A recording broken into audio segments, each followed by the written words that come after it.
I'm standing in a boardroom, pitching my heart out, when she rolls her eyes. That moment, her subtle dismissal, lit a fire in me. But instead of shrinking, I doubled down.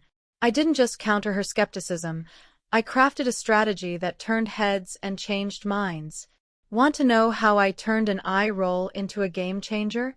Stick around, because this is a story of resilience, wit, and a plan that won the room. I walked into the boardroom that morning, my heels clicking with purpose. The air was thick with tension, the kind that hums before a high-stakes meeting. I'd spent weeks preparing, my slides polished, my data airtight. The client, a Fortune 500 giant, wasn't known for going easy on pitches. I could feel eyes on me, some curious, some skeptical. Her, though. She was the one I noticed first. Leaning back, arms crossed, her expression screamed doubt before I even opened my mouth. I smiled anyway, shaking off the unease. This wasn't my first rodeo. I had a strategy, and I was ready to deliver. But something about her vibe told me this wouldn't be a smooth ride. Deep breath. Game face on. I clicked to my first slide. Here we go. My opening was sharp, data-driven, confident, tailored to their needs. I laid out the market trends, their pain points, and how our solution fit like a glove. The room was quiet, heads nodding, pens scribbling. Except for her. She shifted in her seat, her lips curling into a faint smirk. Then it happened, the eye roll. It wasn't subtle. It was bold, almost theatrical, like she wanted me to see it. My stomach tightened, but I kept my voice steady. I'd seen this before, people testing me, trying to rattle my cage. I wasn't here to play small. I pivoted, addressing her directly, asking for her thoughts. She shrugged. Non-committal. Fine. I'd make her listen. I moved to the next slide, diving into our competitive analysis. My team had spent hours dissecting their rivals, pinpointing gaps we could exploit. I painted a picture of opportunity, backed by numbers that didn't lie. I could feel the room warming up, the energy shifting. But her. Still unimpressed, her fingers tapping impatiently. That eye roll lingered in my mind, a challenge I couldn't ignore. I wasn't just pitching to the room anymore, I was pitching to her. I adjusted my tone, leaning into the stakes. This wasn't just a strategy, it was a lifeline for their business. I locked eyes with her for a moment. No reaction. Not yet.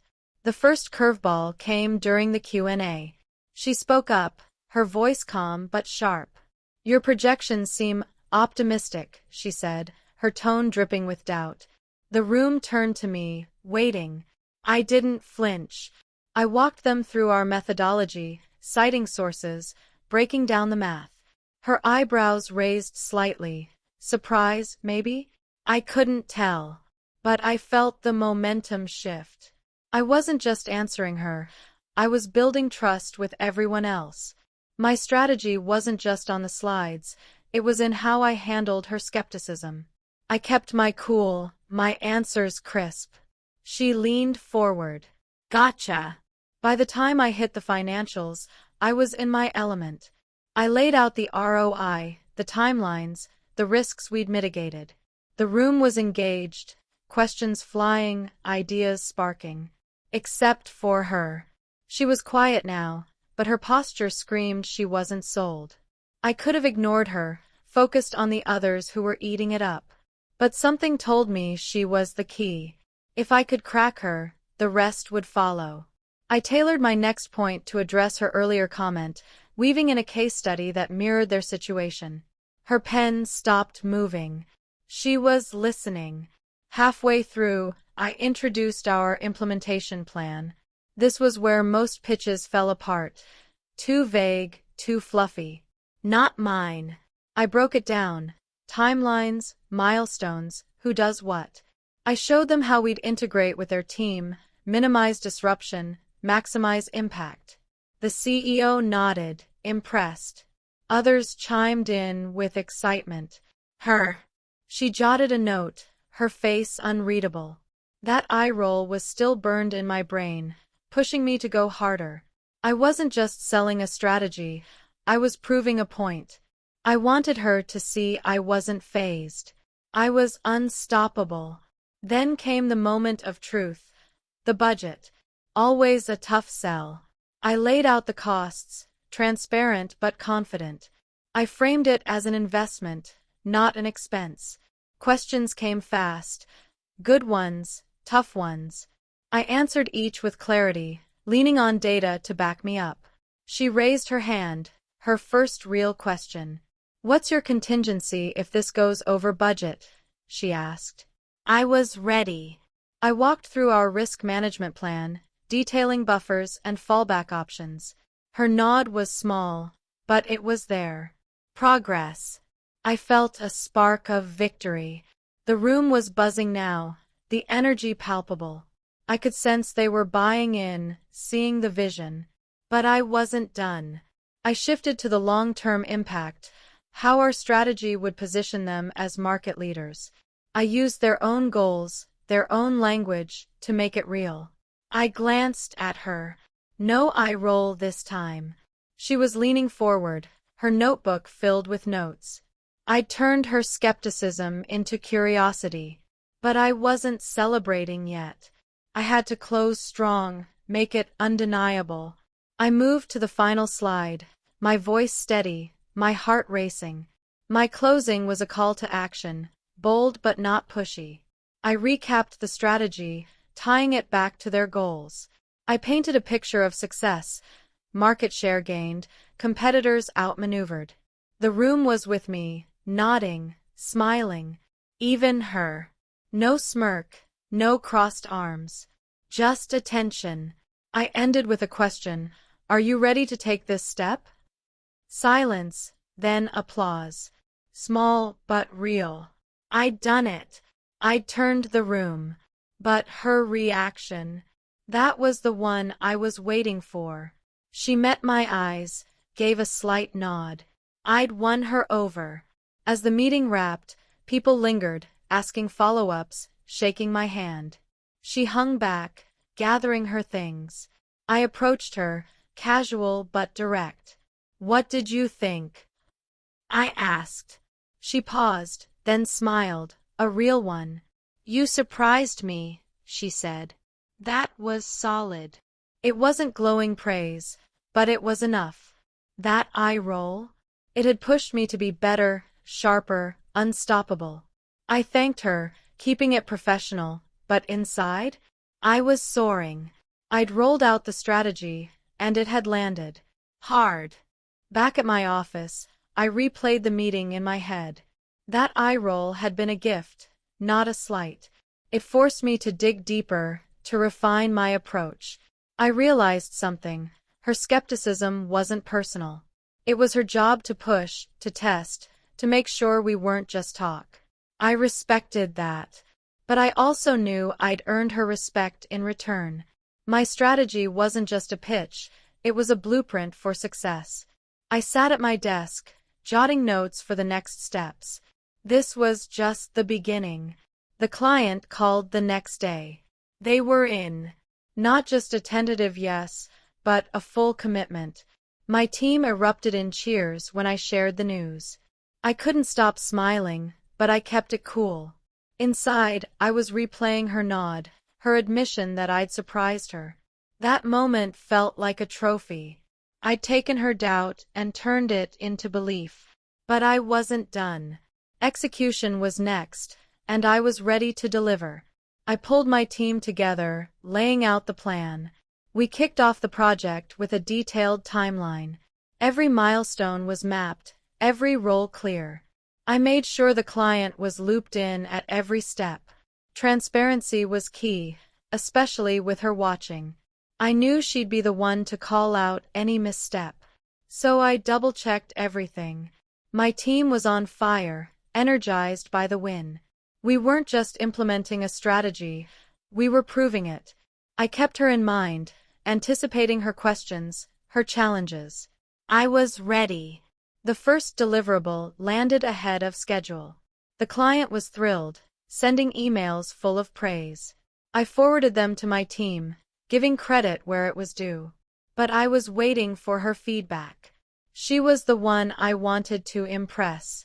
A week later, it came, an email, short but direct.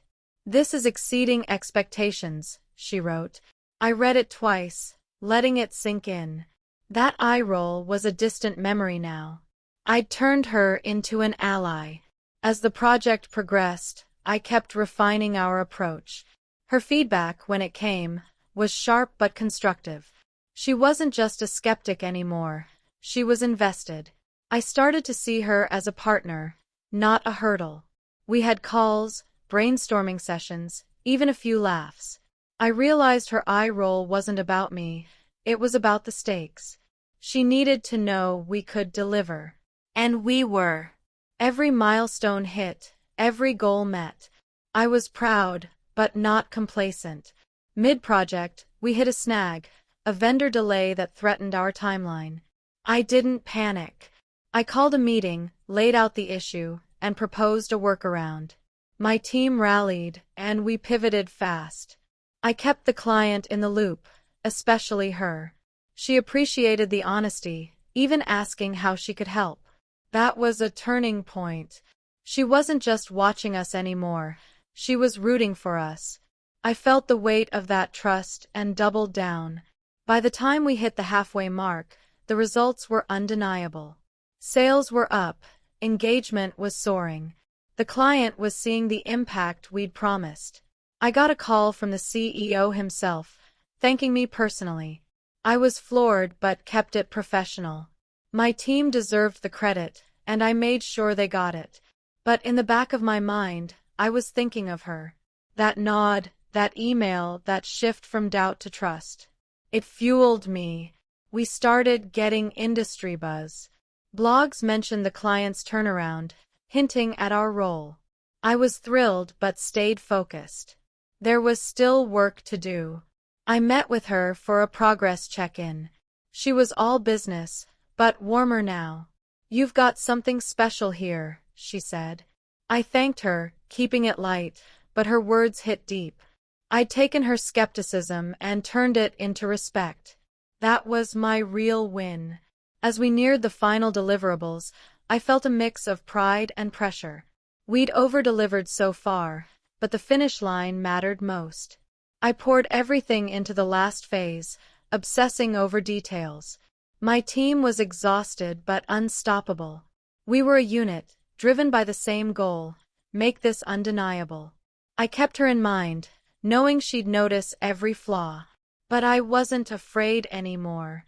I was ready to show her what we could do. The final presentation was a triumph. We showcased the results, numbers that spoke for themselves. The room was electric, the client beaming. She was there, front and center, smiling. No eye rolls, no crossed arms. Just pride. She stood up to speak, praising our work, our partnership. I felt a lump in my throat but kept my composure. This was it, the moment I'd worked for. Her doubt had pushed me to be better, and I'd delivered. Post-project, we debriefed as a team. Everyone was buzzing, proud of what we'd pulled off. I made sure to call out each person's role. But in my head, I was still thinking about her. That eye roll had been the spark that lit this fire. It wasn't just about proving her wrong, it was about proving myself right. I'd taken a moment of doubt and turned it into a defining win. I jotted down lessons learned, already thinking about the next challenge. The client became a long-term partner.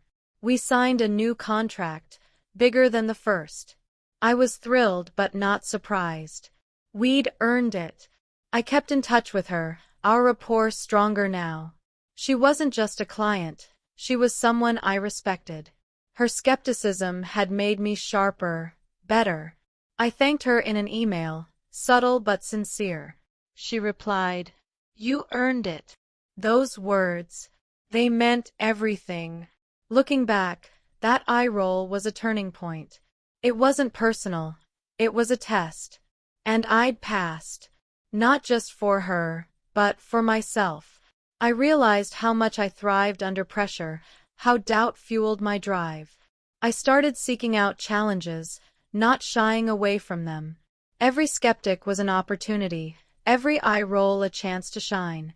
I was rewriting my own narrative, one strategy at a time. My team noticed the shift.